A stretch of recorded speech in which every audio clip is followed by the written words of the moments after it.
প্রত্যেকটা একটু খেয়াল রাখতে হবে। এই সমস্ত বাক্য, এই সমস্ত বিষয় কিন্তু আমরা প্রতিনিয়ত স্পোকেন ইংলিশের ক্ষেত্রে ব্যবহার করি, কিন্তু কোন পজিশানে কিভাবে হয়ে থাকে এগুলো আমাদেরকে একটু বুঝতে হবে। দেখো, একটি বাড়িতে বেশ অনেকজন সদস্য বাড়িতে ঘুমাচ্ছিল, আর সেই বাড়ির যে মালিক তিনি কিন্তু বাড়িতে ছিল না, বাইরে ছিল।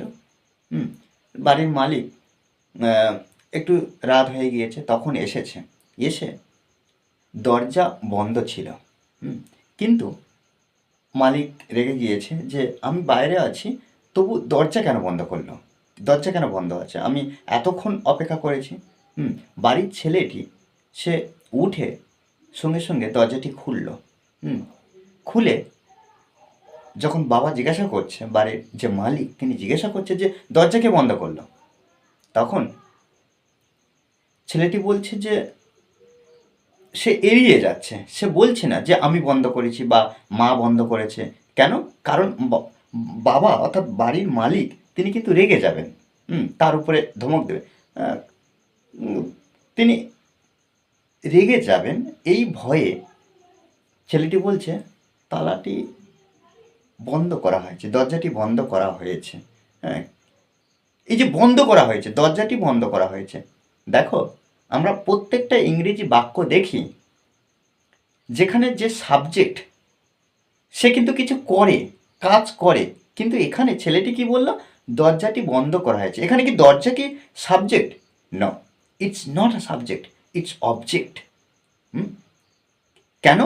কারণ দেখো, এখানে বাক্যগুলো দেখো, প্রত্যেকটা একটু খেয়াল রাখতে হবে। এই সমস্ত বাক্য, এই সমস্ত বিষয় কিন্তু আমরা প্রতিনিয়ত স্পোকেন ইংলিশের ক্ষেত্রে ব্যবহার করি, কিন্তু কোন পজিশানে কিভাবে হয়ে থাকে এগুলো আমাদেরকে একটু বুঝতে হবে। দেখো, এখানে দরজাটা দরজাটা তালা বন্ধ করা হয়েছে। তাহলে কি করা হয়েছে? এই যে দরজা, এই যে দরজা একা একা কি বন্ধ হয়ে গেছে? একা একা বন্ধ হয়নি, কেউ না কেউ করেছে। এখানে কেউ না কেউ, অর্থাৎ এখানে যে করেছে, যে সাবজেক্ট, সে কিন্তু উজ্জ্ব আছে, ব্যবহার করা হয়নি। এভাবে কোনো কারোর নাম অর্থাৎ সাবজেক্টে এড়িয়ে যখন যাওয়া হবে, তখন আমরা এই ধরনের বিষয় বলতে হবে। যেমন কি, সত্যিটা বলা হয়েছে। হ্যাঁ, যদি সব থেকে এই পৃথিবীতে সব থেকে কঠিন বিষয় কি? সত্য শোনা। এখানে দেখো, কেউ একজন সত্যিটা বলে দিয়েছে, কে বলেছে সেটা কিন্তু আমরা জানি না, বা তার নাম উল্লেখ করতে চাইছি না। সেক্ষেত্রে দেখো, সত্যিটা বল, এই যে সত্যিটা বলা, এই একা একা কি সত্যি বলে ফেলেছে? কেউ না কেউ বলেছে, সেই সাবজেক্ট। ইংলিশের ক্ষেত্রে এই ধরনের বাক্য আমরা দেখি। দেখো, এই যে হয়েছে, অর্থাৎ দরজাটা তালা বন্ধ করা হয়েছে, সত্যিটা বলা হয়েছে, বাড়ির কাজটা শেষ করা হয়েছে, বাড়ির কাজটা শেষ করা হয়েছে। তাহলে কে করেছে? কেউ না কেউ করেছে। সেক্ষেত্রে কিন্তু সাবজেক্ট বলা হচ্ছে না। ছবিটা আঁকা হয়েছে, এই যে ছবিটা আঁকা হয়েছে, তাহলে কেউ এঁকেছে। দেখো, এই যে হয়েছে, এই ধরনের বিষয় যখন আসবে, আমরা হ্যাজ বিন ব্যবহার করব। আমরা এরপর একটু আলোচনা করব কি হ্যাজ বিন কখন হ্যাভ বিন ব্যবহার হয়। দেখো, বিষয়টা দেখো, দরজাটা তালা বন্ধ করা হয়েছে, তাহলে এখানে অ্যাজ আ সাবজেক্ট, মানে সাবজেক্ট হিসেবে ব্যবহার করবো। অ্যাকচুয়ালি কিন্তু অবজেক্ট। কেন? সাবজেক্ট কোনটা? যে এই কাজগুলো করছে, কিন্তু নাম উল্লেখ করা হয়নি। দেখো, দরজাটা তালা বন্ধ করা হয়েছে, তাহলে দ্য ডোর। আর এই যে হয়েছে, এর জন্য আমরা কি ব্যবহার করব? হ্যাজ বিন ব্যবহার করব। Has been, the door has been. এই যে তালা বন্ধ করা হয়েছে, তালা বন্ধ, এর জন্য আমরা কি করব না, যে ভার্বটা লক, লক বন্ধ করা, তাহলে এখানে LOCKED, লকড। অর্থাৎ হ্যাজ বিনের পরে সবসময় আমরা V3 ব্যবহার করব, ভার্বের third form, past participle of the main verb. Okay, সত্যিটা বলা হয়েছে, তাহলে এখানে আমরা লিখতে পারি কি, লিখতে পারি কি, যে দ্য ট্রুথ। হয়েছে, হ্যাজ বিন, বলা, টেল মানে বলা, তাহলে এখানে আমরা থার্ড ফর্ম যেহেতু ব্যবহার করবো হ্যাজ বিন পরে, এখানে আমরা টোল্ড ব্যবহার করব, টোল্ড। এখানে V3।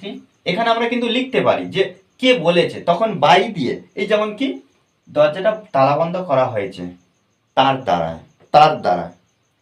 সত্যিটা বলা হয়েছে রামের দ্বারায়। এই যে রামের দ্বারা, দেখো এগুলো কিন্তু আমরা জাস্ট ব্যবহার করব না। হুম হুম কেন? কারণ সাবজেক্টটাকে আমরা উজ্জ করে রাখছি। এখানে আমরা সহজভাবে এভাবে বলতে পারি। আর এইগুলো কি, এই এই ধরনের বাক্য কি আমরা প্যাসিভ, প্যাসিভে ব্যবহার করছি। ওকে, দেখো তারপরে কি, বাড়ির কাজটা শেষ করা হয়েছে, বাড়ির কাজটা শেষ করা হয়েছে, তাহলে দা হোমওয়ার্ক ব্যবহার করতে পারি, homework, the homework has been, শেষ করা, তাহলে finished, finished.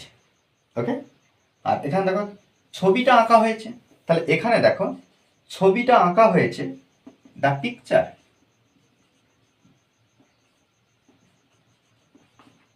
The picture has been painted.